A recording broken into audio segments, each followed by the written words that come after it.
뭐라고 첫마디를 해야 할지 모르겠는데 일단 제 소개부터 하겠습니다. 저는 50대의 남성이며 오늘 제대로 욕을 먹을 각오로 이렇게 썰맘 채널에 글을 쓰게 되었어요. 제 인생을 돌이켜보면 참 어리석고 나쁜 인간이었습니다. 정신병에 걸린 사람처럼 저는 바쁘게 살았어요. 누군가 저를 보면 책임감이 많다, 존경스럽고 대단하다고 엄지손가락을 치켜들지도 모르겠지만 실상은 그게 아니었죠. 저는 그저 남들에게 인정받고 싶었습니다. 누구보다 더 뛰어난 사람이 되고 싶었어요. 언젠가 제 인생을 전시해놓고 보면 최고의 걸작이 걸려있기를 바랬습니다. 승부욕도 높았고 다른 사람보다 아래에 있는 건 참을 수 없었죠. 그래서 잘 다니던 회사를 그만뒀고 사업에 뛰어들었습니다. 과감하게 투자했지만 철저하게 득실을 따지는 인간이었죠. 인간도 인간으로 보지 않았습니다. 말은 아끼는 내 직원들, 내 회사 이랬지만 저는 그들을 기계 부품 정도로만 생각했었어요. 진짜 최악이죠? 하지만 감정에 휘둘리지 않고 악착같았기에 성공할 수 있었다는 건 부정할 수 없습니다. 문제는 이런 경영 마인드가 가족들이라고 예배는 아니었다는 거예요. 한 번은 저희 어머니가 사촌동생을 회사에 취직시켜달라고 했을 때였습니다. 저 역시도 몇 번이나 봤던 사이였고 취직 문제로 골치를 썩고 있다는 것도 알았죠. 그럼에도 불구하고 저는 어머니에게 이렇게 말했습니다. 내가 왜?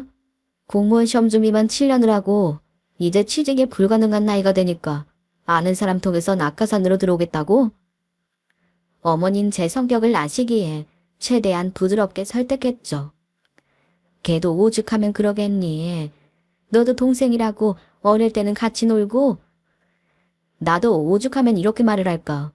회사가 놀이터야. 어릴 때 같이 놀았다는 게 왜 회사를 들어오는 이유가 돼. 엄마, 자그마치 7년이야. 그 새끼한테 내가 그냥 취업 준비하라는 말 수없이 했었어. 자격증 따서 우리 회사 들어와도 된다는 말까지 했다고. 근데도 경찰인지 소방인지 준비한다면서 노량진에서 무려 7년을 부모 등골 빨아먹고 살았어. 경력도 없고 그 흔한 아르바이트도 한번 안 해본 그런 놈이 뭘 할 수 있는데. 이제 부모 등골이 아니고 내 등골 빼먹겠다는 거잖아. 피 좀 섞였다고. 내가 왜 그런 패급을 내 회사에 들여. 패급. 너 말을 왜 그렇게 함부로 해. 아무리 그래도 네 동생이야.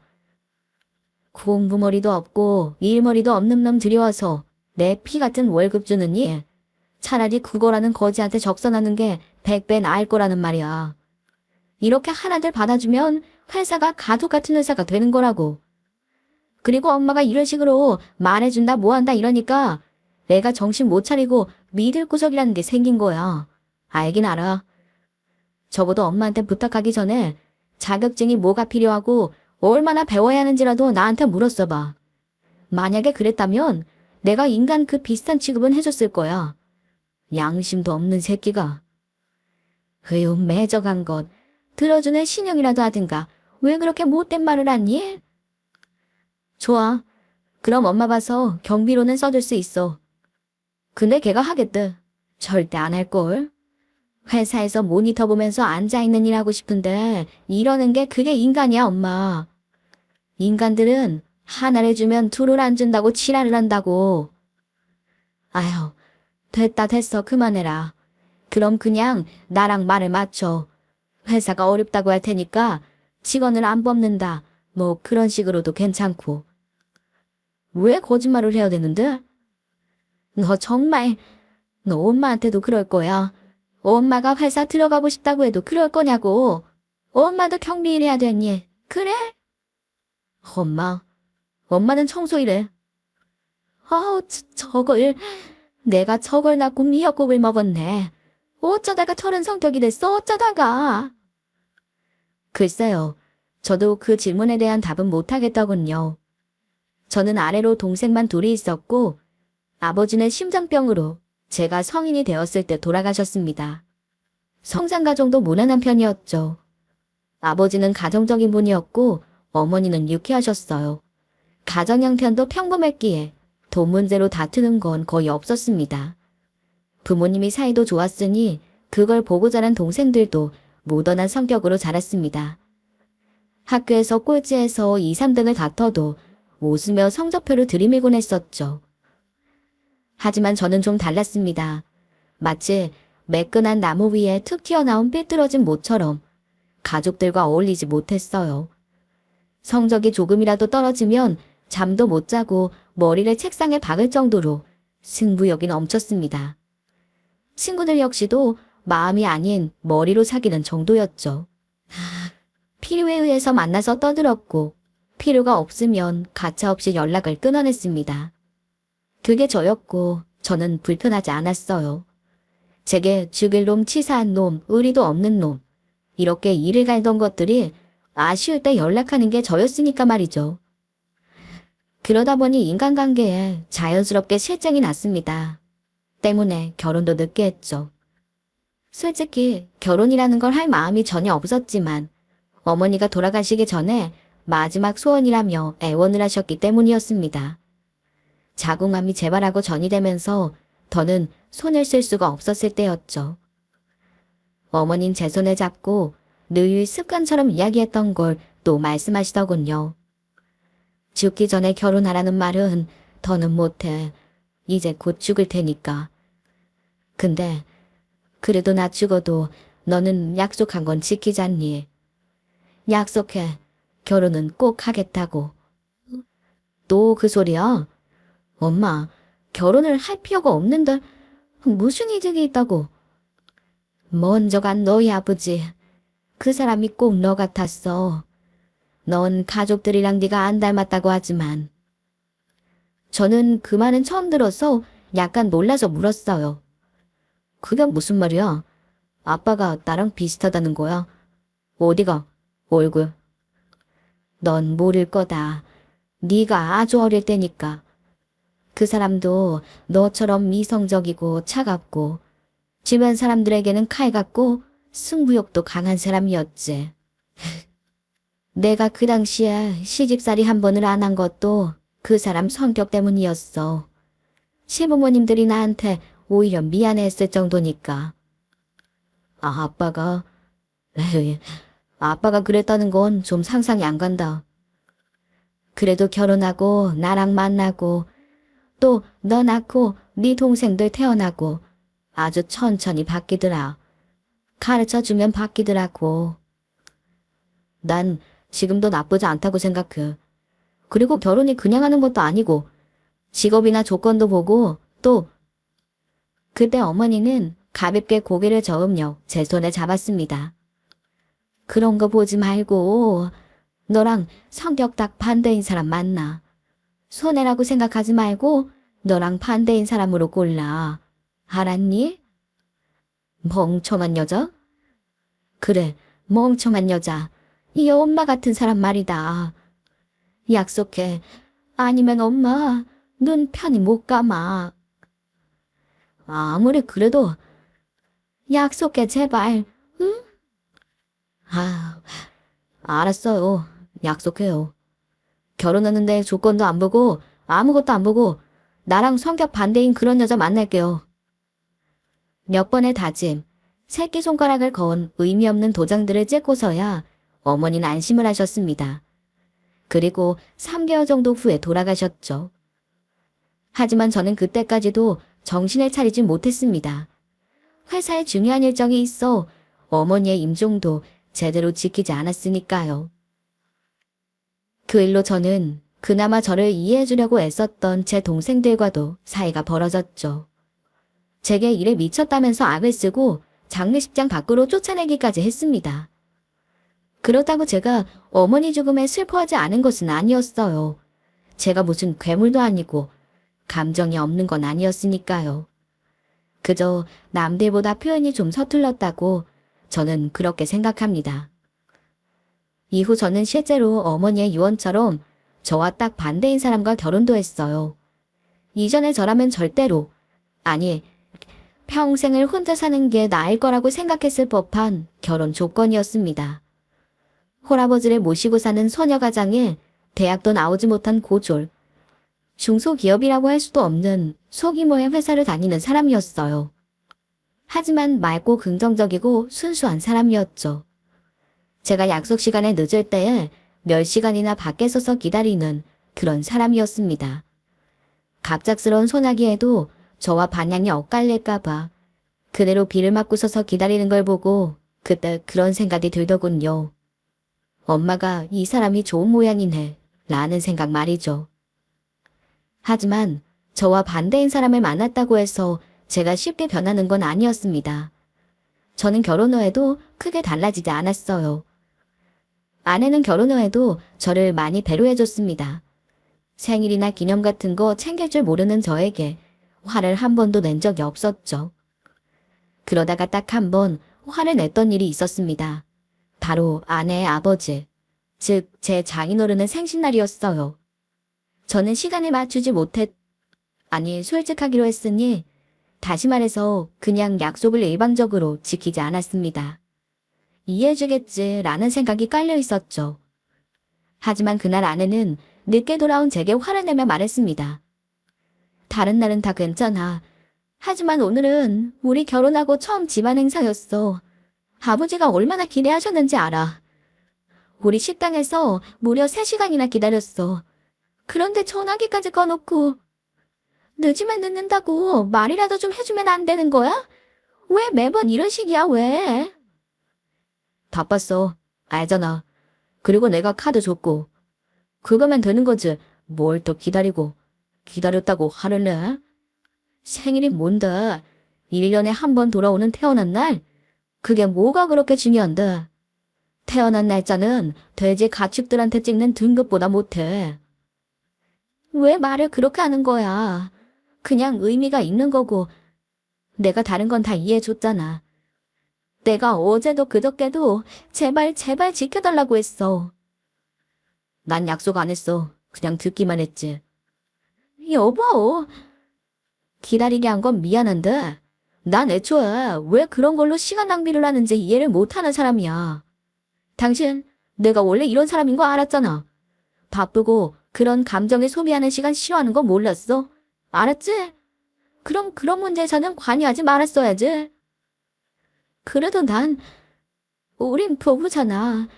이건 그냥 같이 사는. 난 조금이라도 바뀔 줄 알았어. 내가 노력하고 열심히 배려하면 사람 쉽게 안 바뀐다. 그리고 이 정도는 이해해. 대신에 나도 당신 조건 안 보고 결혼했잖아. 그리고 당신도 그걸 포기하면서 얻는 게 있을 거고. 너 설마 지금 돈 이야기하는 거야? 당신 카드? 그래. 결혼이 그런 거 아니야. 서로 부족한 걸 채워주는 거. 난 그렇게 알고 있어. 그럼 내가 카드를 안 쓰면 당신은 바뀔 수 있어? 나도 직장 다니고 있고 나 혼자 쓸 만큼만 벌어. 결혼할 때 즐거운 거 없어도 아쉬운 소리 한 적도 없고. 누가 뭐라 그래? 그냥 써. 밥 먹여주는 것도 아닌 자존심 세우지 말고.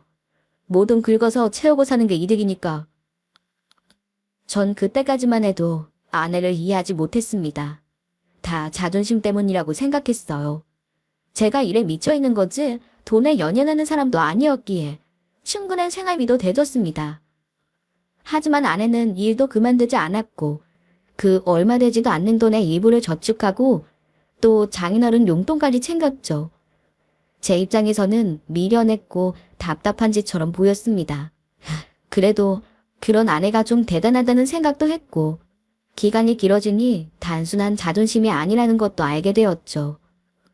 그렇게 저는 저도 모르게 아주 조금은 바뀌고 있었습니다. 돈이라면 다 해결될 거라는 부분부터가 흔들렸으니 저 역시 약간의 배려를 하려고 노력을 했죠. 다른 건 지키지 못했지만 장인어른 생신과 장모님의 제사만은 꼭 참석했습니다. 늦게 되면 연락을 했고요. 그럼 아내는 늘 제게 말했죠. 정말 고마워. 미리 연락해줘서. 당신이 배려해줬으니까 기쁜 마음으로 기다릴게. 그래. 빨리 가볼게. 아내는 좀 신기한 사람이었습니다. 마치 제 걸음에 맞춰주는 것처럼 빠르게도 또 느리게도 걸어주는 것 같았어요.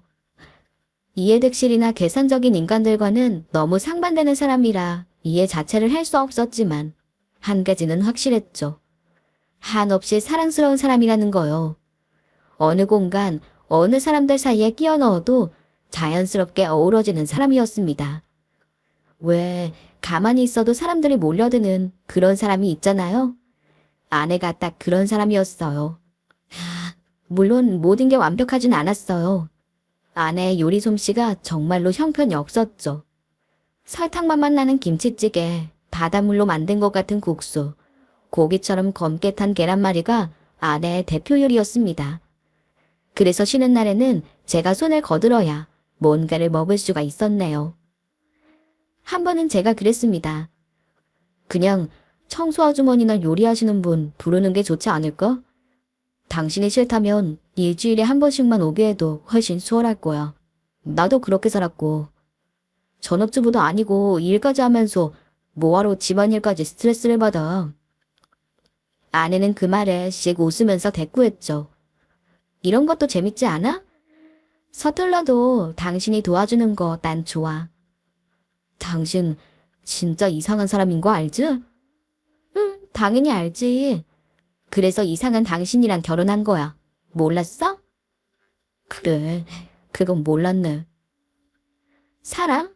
뭐 그런 건 제 머리로는 잘 판단이 서지 않았지만 확실히 저는 아내를 좋아했습니다. 꽉 막힌 저와는 반대로 느슨하고 여유가 넘치는 사람이었고 사람을 부품 취급하는 저와는 반대로 온 세상이 꽃밭인 것 같은 그 사람의 머릿속이 궁금해졌죠. 목이 늘어난 헐렁한 티셔츠에 부스스한 머리꼬르라고도 종종 걸음으로 거실을 뛰어다니던 사람. 베란다로 쏟아지는 햇빛에도 어린아이처럼 행복함을 이야기하는 사람이었습니다. 그래서 저는 어느 순간부터 조금씩 그 사람의 눈으로 세상을 보기 시작했어요. 날씨가 흐리든 맑든 계절도 신경 쓰지 않았던 제가 맑은 하늘을 보고 오늘은 아내가 또 좋아서 웃겠네. 추운데도 창문을 활짝 열어놓겠다고 하겠지? 하는 생각에 웃기도 했죠. 내가 변했다라고 말하긴 어렵습니다. 아내를 일반 사람들과 다른 인종이라고 생각했다가 더 정확하죠. 그러다가 저와 아내 사이에 아이가 생긴 겁니다. 아이가 생기면 다른 사람들처럼 부성애가 생길 줄 알았지만 막상 그렇지는 않았어요. 그냥 얼떨떨하고 아내가 기뻐하는 걸 보는 정도였습니다. 근데 임신하고 얼마 후 아내는 제게 말하더군요. 앞으로 아이 태어나기 전까지 이름을 하나씩 지어와. 하루에 하나씩? 성별은 관계없으니까 공평하게 반반씩. 뭐? 태어나지도 않은 아이 이름을 왜? 그리고 장명소 그런 곳에 맡기면. 아니야? 난 당신이 직접 지어주면 좋겠어. 하루에 하나씩 종이에 적어서 제출하기. 응? 귀찮고 번거로운데. 그거 싫으면 매일 내가 해주는 저녁 먹기로 할래? 아니면 아침도 좋고. 지난번에 당신이 이름 붙여준 그 요리, 지옥에서 올라온 떡볶이, 그거 해줄까? 아, 참아. 알았어, 일단. 노력은 해볼게. 당연히 저는 노력은 하지 않았습니다. 제게는 어떤 의미도 있지 않은 이름에 제 시간을 투자하는 게 싫었거든요. 제 이름에도 제 생일에도 의미 부여를 해본 적이 없던 제게는 굉장히 어려운 부분이었습니다. 그럼에도 마찰을 겪기 싫기도 하고 아내 요리는 참을 수 없었기에 정말 대충 지었죠. 처음에는 철수 영희부터 해서 하늘, 바다, 호수 같은 자연물. 그것도 모자라 제 주변 친구 이름, 그러다가 부족해서 저희 직원들 이름까지 제출했습니다. 근데 참 이상하게도 그 의미 없다는 이름에서 제가 어느 순간 하나씩 의미를 찾기 시작했다는 거죠. 얼마 전에 사고를 크게 친 직원의 이름은 무능한 것 같아서 제외했고 교통사고를 당했다는 친구 이름도 뺐습니다. 아무래도 찜찜하다 그런 느낌 때문이었죠. 그러다 보니 저도 모르게 한자 사전을 뒤적이고 예쁜 한글 이름도 검색하게 되었습니다. 아마 그때부터 애착 그 비슷한 감정이 생겼던 것 같아요. 어머니의 말씀대로였고 저는 조금씩 달라졌습니다. 누군가 저희 부부를 보면 제가 굉장히 가정적이라고 말할 수 있을 정도로요. 아이를 무사히 출산하고 아내는 제게 또 말했습니다. 매일 하루에 한 번 포옹해주기, 잠자기 전에 이마에 뽀뽀해주기. 애들은 어차피 기억도 못해. 이러려고? 알아. 그래도 해줘. 당신이 그렇게 하면 내가 아이한테 바쁜 아빠를 이해할 수 있는 아이가 될 수 있도록 교육시킬 거야. 어때? 진짜 이상한 여자요. 내가 말을 잘하는 사람인데도 말문을 막히게 만든다고. 어차피 나중에는 하라고 해도 애가 싫어해. 어린아이인 시절은 짧아. 그니까 최대한 많이 사랑해줘. 말도 많이 해주고 표현도 해. 약속해. 자, 약속. 약속이란 말에 어머니가 떠올라 얼렁뚱땅 넘어간 그날. 아내의 표정을 제대로 봤었어야 했다는 후회를 많이 해요. 많이 표현하고 사랑해달라는 말이 어쩌면 본인도 포함인 건 아니었을까 하는 생각이 들었죠. 하지만 그때는 몰랐습니다. 아내가 제 곁을 떠날 줄은. 교통사고였습니다. 여느 날과 다를 것 없는 출근길이었고 늘 가던 한적한 길이었는데 아내의 차량이 전복되는 사고가 일어났어요. 사고 당시 블랙박스를 보니 좁은 길에서 길고양이인지 강아지인지 모를 동물을 피하려다가 전봇대를 박았고 동시에 아래로 바퀴가 빠지며 차가 뒤집혔더군요. 문제는 그곳은 아내가 주로 이용하는 지름길이자 살길이었다는 겁니다. 수영차만 오갈 수 있을 정도로 폭이 좁아서 제가 차를 사주겠다고 했을 때도 싫다고 했었죠. 아내는 그곳을 지나가면 풀냄새도 나고 꼭 시골길을 여행하는 것 같다면서 꿈꾸는 표정으로 말을 했었습니다. 하지만 그곳에서 아내는 너무나 늦게 발견이 되었어요. 정확한 사인은 과다출혈이었죠. 정확한 원인을 분석하고 차량 결함이 있는지 알아보고 저는 제가 할 수 있는 것들을 했어요. 그게 저라는 인간이 할 수 있는 최선이었지만 당연히 주변에서는 저를 이상하게 봤죠. 일에 미친 놈, 사이코패스, 찔러도 피 한 방울 안 흘릴 놈 소리를 들어야 했습니다. 하지만 저는 저 나름의 슬픔을 드러냈던 거였어요. 단지 아내의 장례식까지 정신을 차리지 못했던 겁니다. 그저 넋이 빠진 상태로 상황을 제대로 받아들이지 못한 거죠.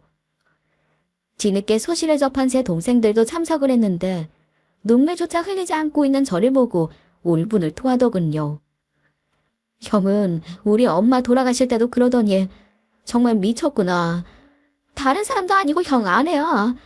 진짜 인간이라면 이러면 안 되는 거 아니야? 어쩜 눈물도 한 방울 안 흘려. 제 멱살을 잡고 흔드는 막내를 보면서도 저는 아무것도 하지 못했죠. 그저 장인어른이 엎드려 우는 모습, 제 손에 매달린 너무나 어린 딸의 모습만 살폈습니다. 아내는 영정사진 속에서 너무나 맑게 웃고 있는데 그게 마치 꿈처럼 느껴졌어요. 근데 그중 이해하지 못한 것은 동생들의 반응이었습니다. 저와 1살 차이 나는 여동생과 막내인 남동생이 아내를 보면서 울고 있었거든요. 한참 나중에 알게 된 것은 아내가 저와 인연을 끊었다는 동생들과 연락을 주고받고 있었다는 거였죠. 못난 저 대신에 돌아가신 어머니 제사 같은 각종 집안 행사도 다 챙겼고 마치 친누나처럼 동생들을 대했다고 합니다. 그때는 그걸 몰랐기에 어머니가 떠올라서 그런 줄로만 알았죠. 동생들은 나가는 길까지 제게 이를 갈았습니다. 여동생은 가는 길에 이런 말도 하더군요. 오빠 같은 사람한테 저런 좋은 사람은 과분했어. 우리 부모님이 과분했던 것처럼. 내가 고소를 하든 뭐라든 해서 조카 키울 테니까 오빠는 준비하고 있어. 알았어? 근데 그 말에 남동생이 이죽거렸죠. 고소해도 우리가 친권 가지는 건 무리야. 누나, 형한테는 그렇게 말하면 형은 절대로 이해 못해. 이렇게 말해야지. 버리지만 말라고. 버리고 싶으면 우리한테 연락하라고. 차단 풀어놓을 테니까. 장례식이 끝나고 딱 열흘. 아마 그쯤부터였을 겁니다. 이전과 하나 다를 것 없는 생활을 하고 있었고, 아이는 고용한 시터 아주머니가 전적으로 돌보고 있었죠. 그런데 도통 일에 집중이 안 되기 시작했습니다. 저도 모르게 멍하게 하늘을 올려다보거나 아무 생각도 하지 않고 시간을 흘려보내고 있다는 걸 깨달았죠. 그러다 밤늦게 퇴근을 하고 집 문을 열었는데 잠에서 깨어난 아이가 저를 향해 걸어와 푹 안겼습니다. 저는 물었죠. 시터 아줌마는? 아까 갔어. 무슨 일이 있다고 그랬는데. 근데 엄마는 왜 안 와? 그 순간 저는 너무 놀랐습니다. 함께 장례식장도 갔었고 눈물도 흘리기에 아내의 죽음을 받아들였다고 생각했거든요. 하지만 딸은 정확히 죽음이 의미하는 게 뭔지 모르는 듯 했죠. 저는 침착하게 목을 가다듬고 진실을 말해주려 했습니다. 죽음은 끝이다. 다시 못 본다. 엄마는 돌아올 수 없다. 신체 반응이 멈춘 거다. 평소라면 제가 줄줄줄 말했을 정없는 말들이 토시 하나도 나오지 않더군요. 그런데 딸이 까치발을 들고 앉아있던 저를 꼭 안아주더라고요. 그러면서 아내와 닮은 그 눈으로 제 얼굴을 쓰다듬어주며 말했죠. 아빠 울지 마. 아빠 또. 제가 울고 있다는 걸 인지한 순간 아슬아슬하게 버티고 있던 둑이 무너지는 기분이 들었어요. 머릿속은 마치 주마등이 스치듯 아내에게 썼던 모질었던 말들이 떠올랐죠. 후회와 절망, 그리고 상실감에 몸이 떨렸고 열이 올랐습니다. 그 뒤로 저는 회사에 나가지도 못했고 며칠을 끙끙 앓았어요. 죽을 것 같은 고통이 가슴에 찔렀고 눈물은 쉬지 않고 흘렀습니다. 제 감정에 제어되지 않는다는 사실이 놀라웠지만 더는 살아있고 싶은 마음도 없었고요. 지독한 고마와 우울감은 저를 바닥까지 끌어당겼네요. 그렇게 3개월, 저는 회사를 정리했습니다. 또다시 반년이 더 흘렀을 때 저는 제가 그토록 증오하는 폐인이 되어 있었죠. 깨어났다가 잠들고 잠들었다가 깨어나기를 반복하는 산송장, 그 이하도 이상도 아니었습니다. 그런데 하루는 어렴풋이 잠에 들었다가 부스럭 소리에 잠에서 깨었었죠. 제 딸이 작은 손으로 이불을 정돈해서 제게 덮어주고 있었습니다. 그리고는 이내 제 이마에 뽀뽀를 해주더군요. 저는 순간 눈을 떴죠. 딸은 저를 보고 살짝 놀라더니 대시시 웃었습니다. 너 이걸 기억해? 당연하지.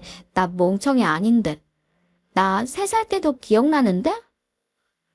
유쾌하게 턱을 치켜들고 통통한 배를 내밀고 있는 모습에 저는 딸을 와락 안았습니다. 미안해. 아빠가 이런 모습 보여서 미안해.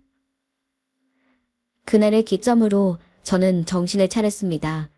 앞으로는 더는 후회하지 말자는 생각이 들었거든요. 아내가 바라던 것들을 생전에는 이뤄주지 못했지만 앞으로라도 지키겠다고 다짐했죠.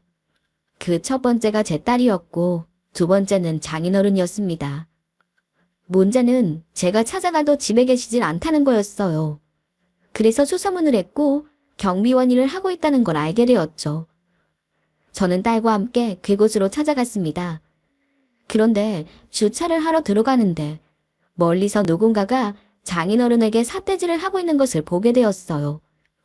저는 천천히 차를 몰아서 근처로 가서 이야기를 들었어요. 앞뒤 정황은 모르지만 누군가 자신의 차를 긁은 것 같으니까 물어내라는 거였죠. 남자의 행색이나 목에 걸고 있는 사원증을 봤을 때 회사에 금방 들어온 신입 직원 같았습니다. 저는 딸과 함께 차에서 내려 성큼성큼 다가가 그 남자의 손목을 잡고 신경대적으로 잡아세웠어요. 장인어른은 저를 보고 놀랐고 제 딸은 장인어른을 지키듯이 양팔을 벌리고 앞에 섰습니다. 그걸 보고 남자는 짜증 섞인 목소리로 물었죠. 당신이 뭔데 끼어들어? 개인사에 참견하지 말고 나와. 이거 엄연히 폭행이야. 그래서 저도 대꾸했습니다. 이분은 내 가족이야. 그러니 끼어도 되는 거잖아. 개인사 아니니까. 아, 가족? 아들. 아들이란 인간이 부끄럽지도 않아. 늙은 애비를 일을 시키고 그러면 나라도 팔려서 얼굴로 못 들겠다. 아들이 얼마나 무능하면 저 나이 먹고 여기서 경비나 하겠어? 그리고 그런 늙은 경비를 뽑으니까 내 차 이거 기스 내는 것도 못 잡지. 아, 눈이 침침해서 뭘 하겠냐고. 저런 나이는 집에서 곱게 노인정이나 오고 갈 것이지. 보아하니 신입 직원 같은데 말이 너무 심하네. 언제부터 이 회사에서 이런 못 배워먹은 인간을 채용했지? 수준 떨어지게. 뭐? 수준? 아, 참. 이 회사 당신 같은 인간은 꿈도 못 꾸는 곳이야. 이거 왜 이래? 재수가 없으려니까 이제 별 거지 같은 것들이. 그리고 내가 어떤 사람인 줄 알아? 저런 경비 정도는 내가 얼마든 잘할 수 있거든. 그때 제 꼴이 좀 최악이긴 했습니다. 시험도 제대로 깎지 않은 상태였고 너무 급하게 온다고 옷도 집에서 입던 차림 그대로였죠. 하필 머리카락도 자르지 않은 지 1년이 되었으니 충분히 오해를 할 법도 했습니다. 하지만 그 인간이 간과한 것은 그 회사가 제가 이전에 운영했던 곳이라는 거였죠. 그게 밝혀진 건 남자가 욕설을 뱉었을 때였습니다. 마침 시간이 점심시간이었기에 직원들이 하나둘 모이기 시작했고 그중 저를 알아본 임원이 있었죠. 또한 누군가가 연락을 했는지 대표까지 내려왔습니다. 그 대표는 제가 회사를 운영할 때부터 쭉 함께 해왔던 제 대학 후배이기도 했고요. 그 친구는 거의 뛰어서 내려와서 제게 인사했습니다. 대표님, 여긴 어떻게 오셨어요? 제가 연락 드렸었는데. 근데 이게 무슨 상황인지. 공주님도 같이 왔네요. 공주님, 나 기억해? 삼촌 기억나? 전에 어린이날에. 그런데 바로 그때 제 딸이 장인어른에게 안기며 말했죠. 할아버지! 순간 정적에 휩싸였습니다.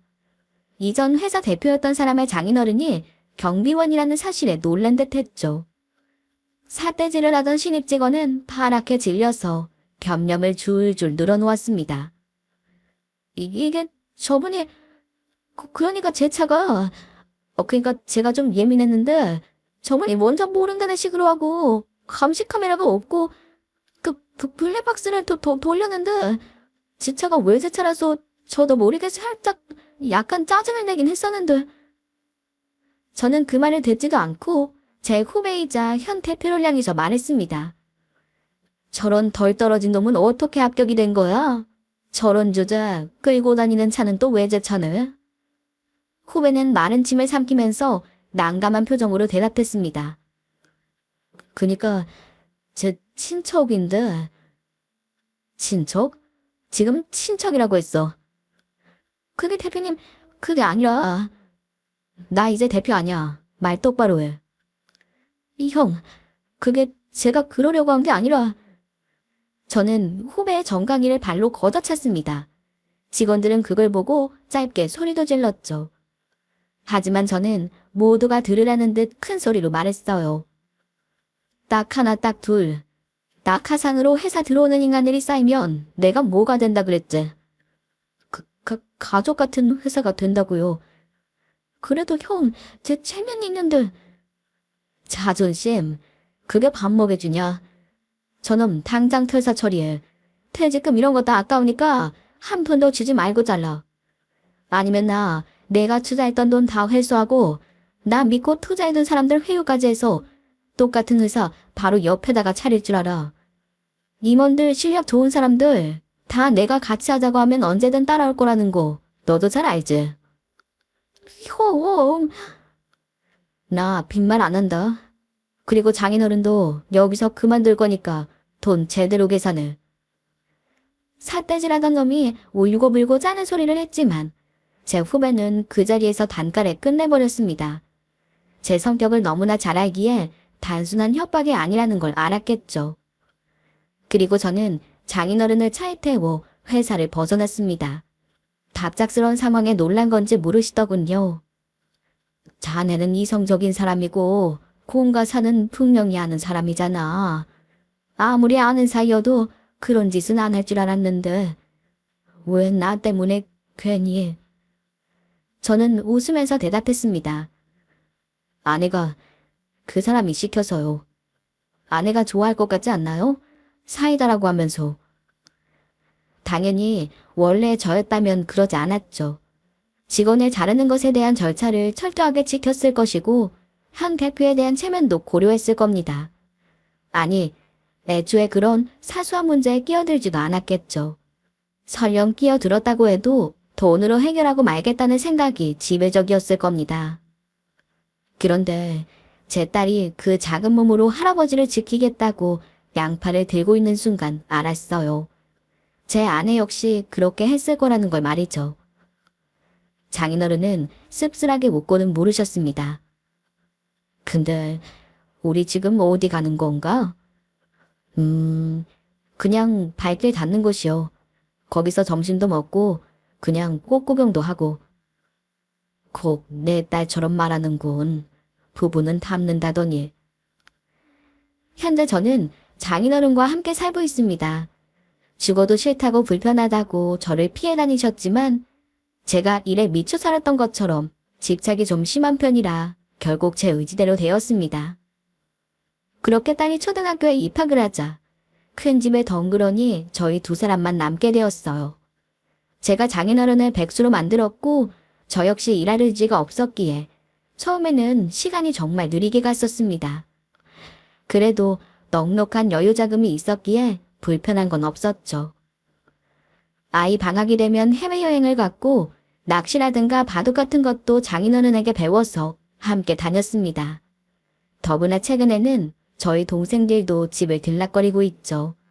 자기들 말로는 감시라고 하는데 제 딸에게서 모든 이야기를 들었는지 나름 오빠 형 취급을 해줍니다.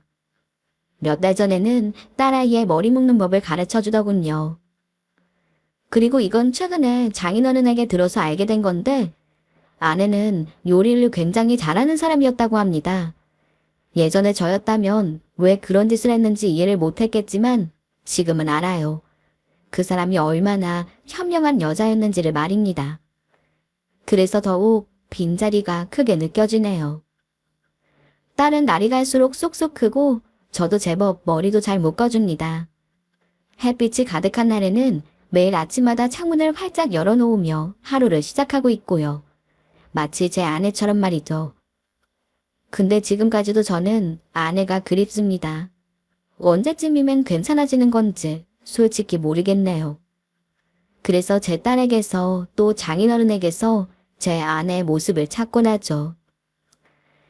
이제 와서 못나고 못되고 이기적이고 계산적인 저라는 인간이 바뀌었다는 말은 못합니다. 다만 딱 한 가지는 지키려고 노력할 겁니다. 딸이 저 말고 아내를 꼭 닮은 성격으로 자랄 수 있도록, 그리고 장인어른이 행복하고 풍족한 노년을 보낼 수 있게 하겠다고 말이죠. 마지막으로 이 말을 아내에게 전하고 싶네요. 정말 정말 사랑했다고, 그리고 앞으로도 사랑할 거라고. 이야기 들어주셔서 감사하고 고맙습니다.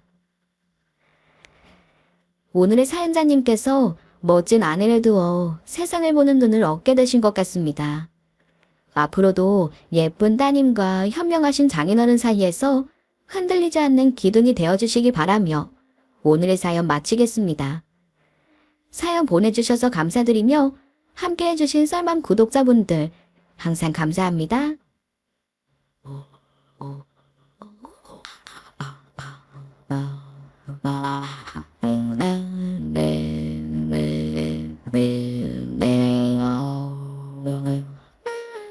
네.